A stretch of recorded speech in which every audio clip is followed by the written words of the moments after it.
बेटा class 10th में हमने कल बात की थी 1.2 एक्सरसाइज का जो इंट्रोडक्शन था वो हमने करवा दिया था, ठीक है। तो आज एक्सरसाइज देखते हैं क्या है। रियल नंबर हमारा चल रहा था। फर्स्ट क्वेश्चन है express each number as product of its prime number, ठीक है। और इसका फर्स्ट पार्ट है ऐसे 140 है, सेकेंड पार्ट है 156 है, ऐसे ही पार्ट है। इनको क्या करना, प्राइम फैक्टराइजेशन के फॉर्म में एक्सप्रेस करना। तो प्राइम फैक्टराइजेशन तो क्लास 8 से पढ़ते आ रहे हैं, ठीक है। क्या करेंगे 140 का प्राइम फैक्टराइजेशन, ये देखो ऐसे तो करते थे हम लोग। 270 हो गया, 235। अब तो किससे कैंसिल होगा, 5 से, 5 7, यानी इसको हम लिख सकते हैं 2 कितने टाइम्स आएगा, 2 टाइम्स, तो 2 स्क्वायर इंटू 5 इंटू 7, ठीक है। ऐसे ही हमारा रिप्रेजेंटेशन हो गया प्राइम फैक्टर के फॉर्म में, ठीक है। और ऐसे ही अब 156 का है तो ये भी क्या कर लेंगे, प्राइम फैक्टराइजेशन कर लेंगे। किसे 2 से कैंसिल होगा, ठीक है। फिर 2 से, फिर 3 से, एंड फिर 13 से, क्योंकि ये प्राइम नंबर 13 होता है। तो इसका 156 का लिखना चाहे तो ऐसे लिख सकते हैं बेटा, 2 स्क्वायर इंटू 3 इंटू 13, ठीक है। ये हमारे प्राइम फैक्टराइजेशन जो है उसका रिप्रेजेंटेशन हो गया। ऐसे ही क्वेश्चन नंबर 2 है, ये क्वेश्चन नंबर फर्स्ट था। और जो क्वेश्चन नंबर 2 है उसमें देखो क्या है, इसमें बोला गया है find the LCM and HCF of the following pair of integer and verify the LCM into HCF is equal to product of 2 number. ये जो फॉर्मूला बताया था उसको वेरीफाई करना, कौन सा है, LCM into HCF is equal to product of 2 number. क्या, प्रोडक्ट ऑफ 2 नंबर, इसको हमको वेरीफाई करना है। और एलसीएम पहला दिया है 26 एंड 91 के बीच का एलसीएम और एचसीएफ निकालना है, ठीक है। एक क्वेश्चन बता दें, बाकी आप लोग कर लेना। अब क्या करेंगे, सबसे पहले फैक्टराइजेशन कर लेते हैं। ये नहीं बोला कि यूक्लिड डिवीजन से करना है या प्राइम फैक्टराइजेशन से, तो हम फ्री हैं बेटा, कैसे भी कर सकते हैं, ठीक है। तो इसको 26 का प्राइम फैक्टराइजेशन क्या होगा, ये 13 हुआ 1, 91 का क्या हो जाएगा बेटा, किससे कैंसिल होगा, 13 से, 7 से, 7 से, और ये 13 1, ठीक है। यानी फैक्टर हमारे क्या हुए 26 के 2 इंटू 13 एंड 91 के 7 इंटू 13। अब अगर जो बात करें एचसीएफ की, तो एचसीएफ क्या होगा, जो कॉमन पार्ट है क्या है 13, एलसीएम क्या होगा, कॉमन पार्ट तो हम लेंगे 13 तो लेंगे, जो कॉमन नहीं उसको भी हम ले लेते हैं, छोड़ते नहीं किसी को, ठीक है। तो ये कितना हो जाएगा 182, क्या हो जाएगा 182। अब वेरीफाई करना है एलसीएम इंटू एचसीएफ, तो देखो वेरीफाई करो, एलसीएम कितना है 182 इंटू 13 इज इक्वल टू, इनका क्या आना चाहिए, किसके, product of 2 number, product of 2 number था। अब 2 नंबर है कौन कौन से, नंबर भी लिख लेते हैं 26 एंड 91, ये जो नंबर दिए थे, चल को मल्टीप्लाई करो, कितना आ जाएगा,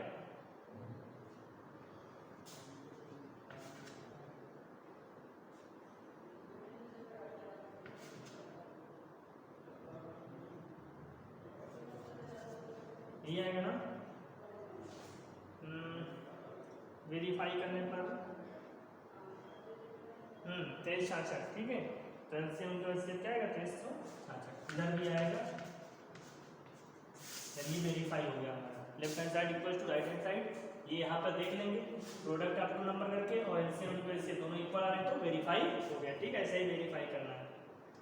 इसके बाद क्वेश्चन नंबर 3 है find the LCM and HCF following integer by applying prime factorisation. ऐसे ही करना होगी।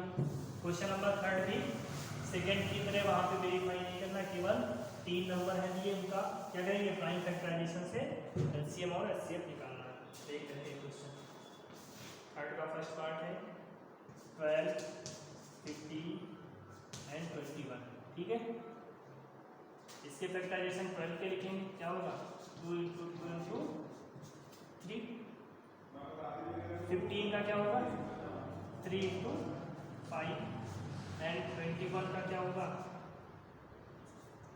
3 × 7, ठीक है। क्या निकालना है HCF निकालना है। HCF क्या होता है जो कॉमन पार्ट होता है बेटा, देखो 2 कॉमन है नहीं है, 5 कॉमन है नहीं, 7 कॉमन है नहीं, 3 कॉमन है, 3 यहाँ भी है यहाँ भी कॉमन है, ठीक। HCF क्या हो गया 3 हो गया। LCM क्या होगा, LCM क्या होगा जो कॉमन नहीं वो भी ले लेंगे, क्या है यहाँ पे,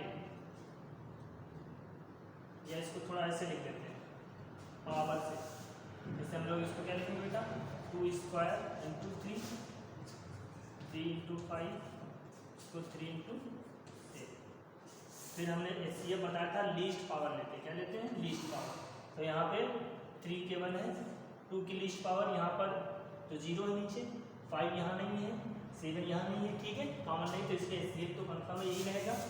LCM की बात करें तो हाईएस्ट पावर लेते हैं, हाईएस्ट पावर 2 की कितनी है 2² × 3 एक ही है, 5 एक है एंड 7, सबको मल्टीप्लाई कर लो आपका आंसर है, ठीक है।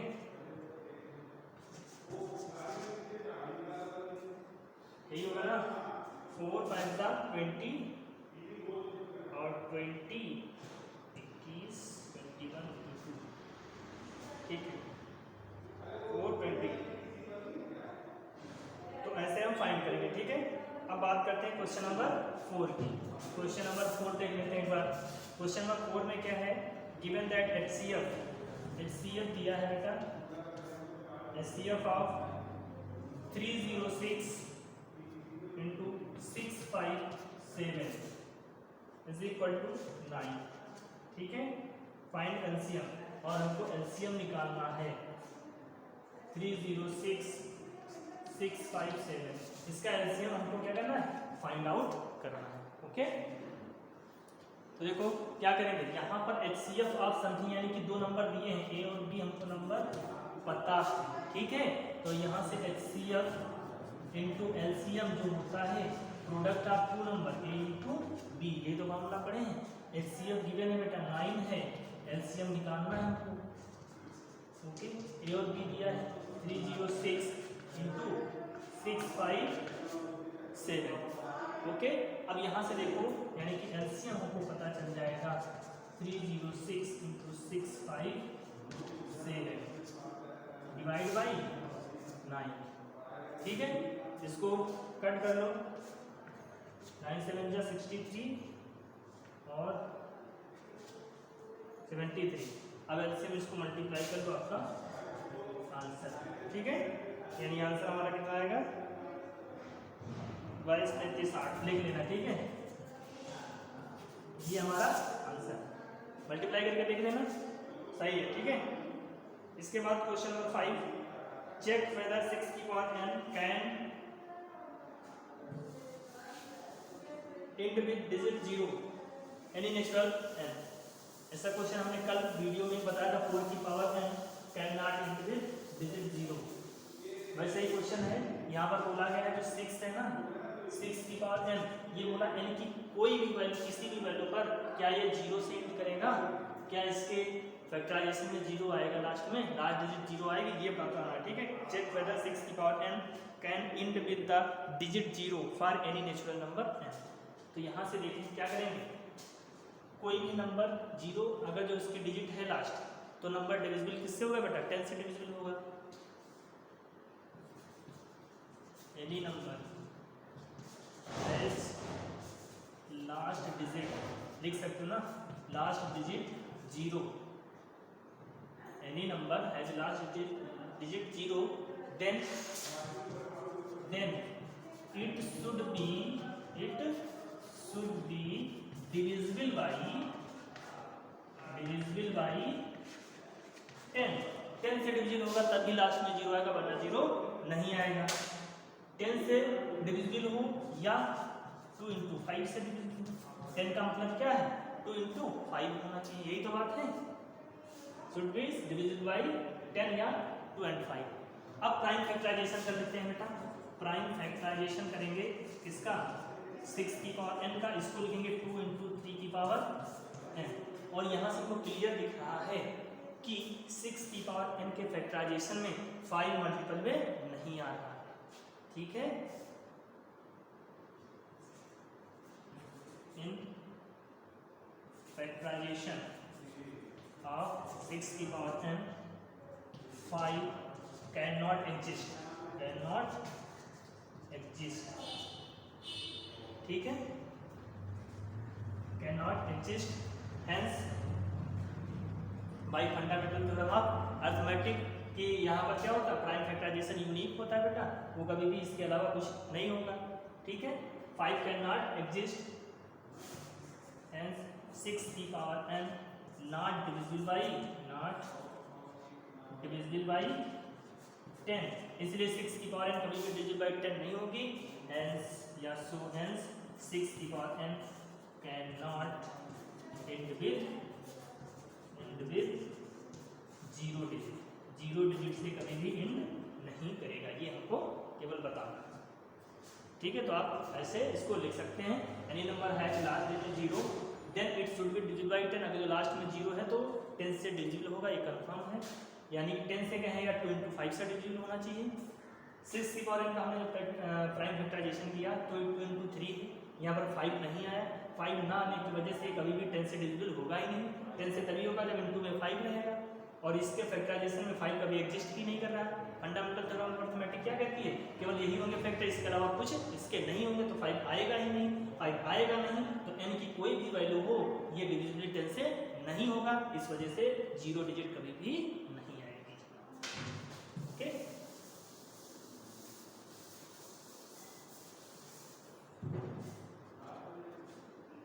बात करते हैं क्वेश्चन नंबर 6 की।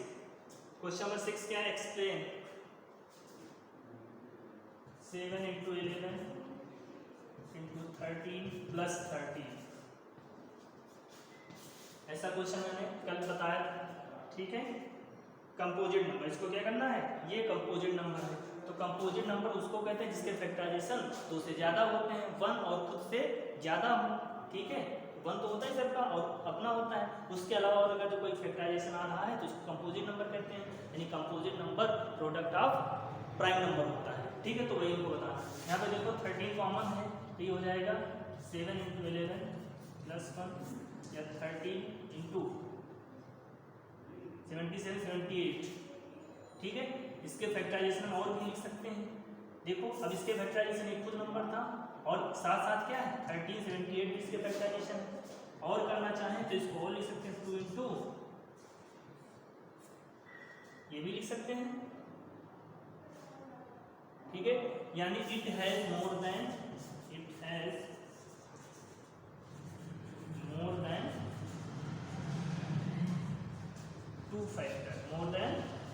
2 factor, hence it is a composite number. क्या बेटा, ये कंपोजिट नंबर, ठीक है। देखो इसलिए ये क्या है, भाज्य संख्या, विभाजित हो जाएगी, ठीक है, क्योंकि मल्टीपल देगा तो विभाजित हो ही जाएगी।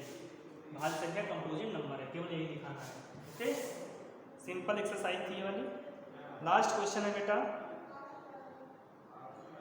There is a circular path around a sport field.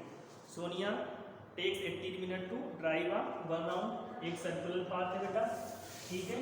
Sonia चलती है और एक पूरे राउंड को 18 मिनट में कंप्लीट करती है, और रवि है वो 12 मिनट में ही, ये रवि यहाँ से चलना स्टार्ट किया और अपना पूरा राउंड 12 मिनट में ही कंप्लीट कर दिया। तो ये कह रहा है कि उस बताओ कितने, अगर जो वो सेम टाइम स्टार्ट करें, सेम टाइम वो चक्कर लगाना स्टार्ट करें, तो कितने समय बाद वो एक बार फिर आपस में मिलेंगे साथ साथ। तो क्या करेंगे बेटा, देखो ऐसे क्वेश्चंस में जब भी ये चीज़ें आती हैं कि कब मिलेंगे या कोई दौड़ रहे हो कहाँ पर मिलेंगे, ये चीज़ें बेटा इनका केवल एलसीएम होता है। क्यों, क्योंकि एलसीएम ही इसका मैक्सिमम नंबर निकल गया था, लीस्ट नंबर लीस्ट टाइम वही होगा, इतना ही टाइम मिलेंगे, उसके बाद मिलते रहेंगे, लेकिन सबसे कम टाइम लीस्ट टाइम कौन देता है, एलसीएम देता है। मैक्सिमम टाइम कौन देता है, एचसीएफ देता है, ठीक है। वही चीज़ें तो थी, तो यहाँ से हम क्या निकालेंगे, इसका एलसीएम निकालेंगे, यानी कि एलसीएम ऑफ 12 एंड 18 ये हमको देगा टोटल टाइम, कितने टाइम में ये दोनों आपस में मिले।